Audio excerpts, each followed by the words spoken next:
Uns testes. Começaremos com a questão da Ucrânia, bastante recente. Vamos lá com umas questõezinhas de Enem, vestibular. Em agosto de 2014, um texto extraído da internet, 3 clubes de futebol da Crimeia, que foi incorporada à Rússia, estrearam no Campeonato Nacional Russo. Em resposta ao ato, a União das Associações Europeias de Futebol, UEFA, anunciou que não vai reconhecer os jogos dos clubes da Crimeia disputados sob os auspícios da União de Futebol da Rússia, mas ao mesmo tempo não impôs sanções contra o país. A crise no final de 2013, que levou ao separatismo verificado entre comunidades situadas na região sul da Ucrânia, representa um fenômeno político e cultural. Com base nesse fato, vamos explicar o conceito de Estado Nacional, como ele se diferencia do conceito de nação. Também indicar qual desses conceitos é manifestado pelos habitantes da Crimeia em relação à Ucrânia. Vamos entender, então, esse fato. Vejam bem. Letra A. O Estado Nacional é uma organização política que se originou na Europa no início da Era Moderna, ou seja, depois do feudalismo. Vamos marcar uma data, 1492, descobrimento da América. É composta por um governo soberano e um território com fronteiras delimitadas, de forma bem prática. Pode ser formado por uma ou mais nações, aí que está a questão. Ou seja, dentro do Estado Nacional pode ter uma ou mais nações. A gente não está acostumado com isso, nós, aqui no Brasil. Nação em sentido antropológico é usado como sinônimo de etnia. Assim, a União Soviética era formada por várias nações ou etnias, assim como a Rússia de hoje. No entanto, a nação também pode ter uma conotação político-territorial, como o conceito jurídico político é usado como sinônimo de Estado. Enquanto o conceito étnico, sim, a Rússia, a União Soviética, a antiga União Soviética e depois agora a Rússia, tem sim, na verdade, várias nações, porque grupos étnicos eles têm uma língua própria e também têm religião, se diferenciam em religião e língua de outras nações que compõem o Estado russo, nesse caso. Mas existem outros exemplos, a Índia pode ser citada como exemplo, a China também, mas é importante aqui salientar como a Rússia tem várias nações dentro do seu Estado. Agora, com um conceito jurídico-político, é sinônimo. A letra B, os habitantes da Crimeia, então, para falar dessa província ucraniana em questão, são russos étnicos, não são ucranianos. Quando uma nação, em sentido antropológico ou etnia, defende algum programa de autoafirmação de sua nacionalidade, está empenhada em um projeto político chamado nacionalismo. O nacionalismo dos russos da Crimeia manifestou-se pela incorporação à Rússia. Qual é a ideia? Que eles falam russo. É uma província que fala russo e deseja se anexar à Rússia. Tem outros casos assim, né? Por exemplo, a Caxemira, né, por razões religiosas, deseja também fazer parte da Palestina, do Paquistão, perdão, porque faz parte da Índia e não se identifica com ela.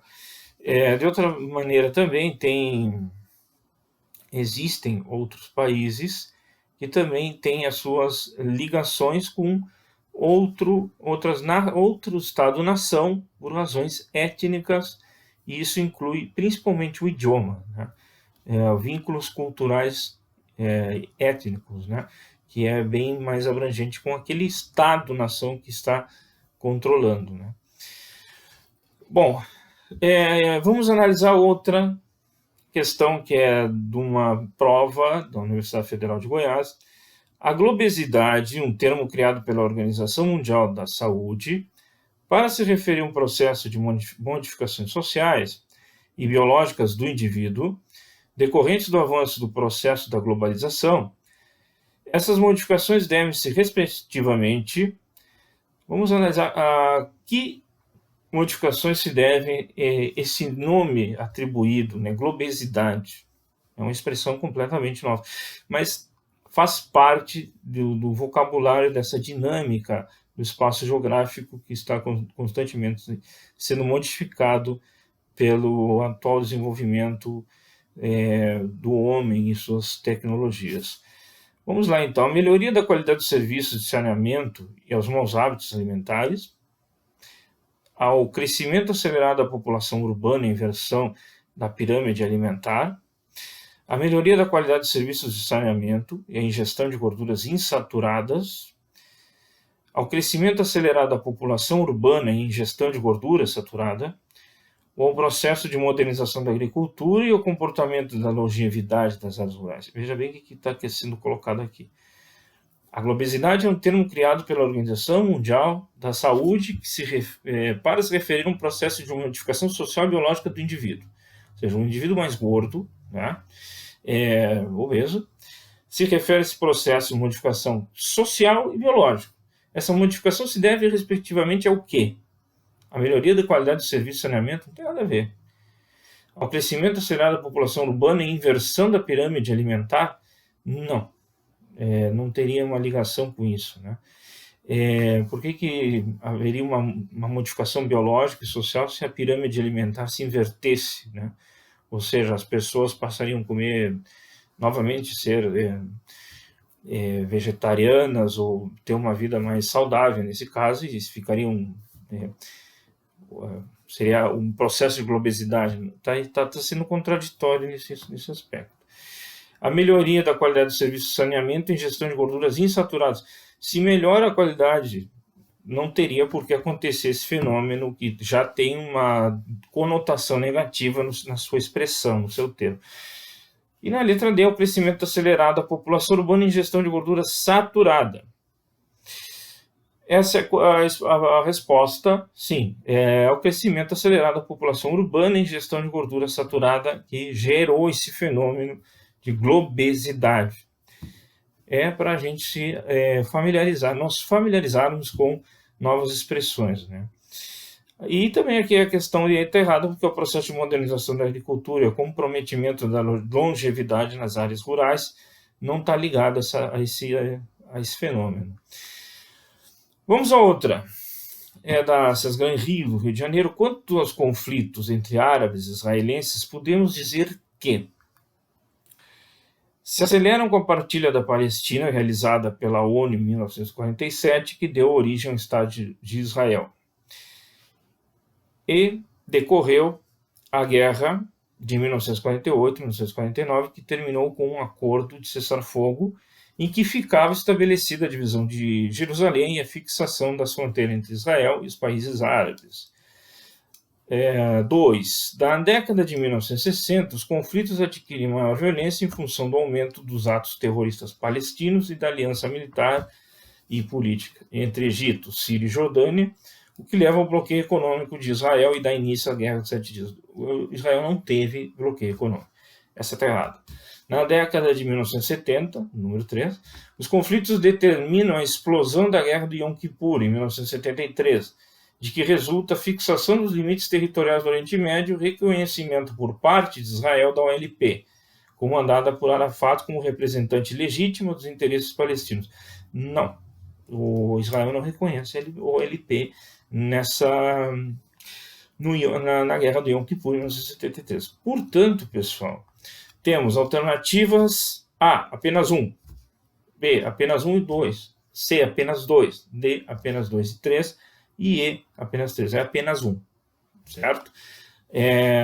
Qual é a questão aqui? Quanto aos conflitos entre árabes e israelenses, lá no Oriente Médio, podemos dizer que, número 1, se aceleram com a partilha da Palestina realizada pela ONU em 1947, ou seja, quando se criou o Estado de Israel, em 1947, se partilha a Palestina, né, para poder fundar esse Estado de judeus, né, a princípio judeus, mas todo aquele que depois vai obter a nacionalidade israelense, que deu origem ao Estado de Israel e de que decorreu a Guerra de 1948-49, que terminou com um acordo de cessar-fogo, em que alguns países árabes não concordam com a criação do Estado de Israel e acaba acontecendo uma guerra, em que ficava estabelecida a divisão de Jerusalém e a fixação das fronteiras entre Israel e os países árabes.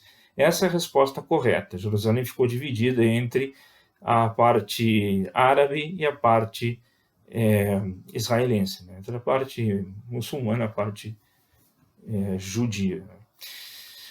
Vejam aqui o mapa da Ucrânia, não está muito claro, mas dá para perceber. Esta aqui é a Ucrânia, que tem mais de 50 milhões de habitantes. O território tem algo assim de 200 mil quilômetros quadrados, mais ou menos, Mar Negro. Aqui temos a Romênia, a Moldávia, a Rússia, aqui a Crimeia. Isso aqui é uma província ucraniana que acabou sendo anexada pela Rússia. Isso gerou um grande conflito entre os dois países, e também houve a intervenção dos países do Ocidente aqui, né, grandes potências europeias, que apoiavam a Ucrânia, e a Rússia lutava para anexar esta província de maioria russa e de língua russa. Espero que tenham gostado e que tenham achado interessante essas explicações, e veremos mais explicações sobre mais assuntos ligados à geopolítica, à geografia urbana, à geografia humana em geral nas próximas aulas. Um grande abraço a todos e nos vemos nas próximas videoaulas.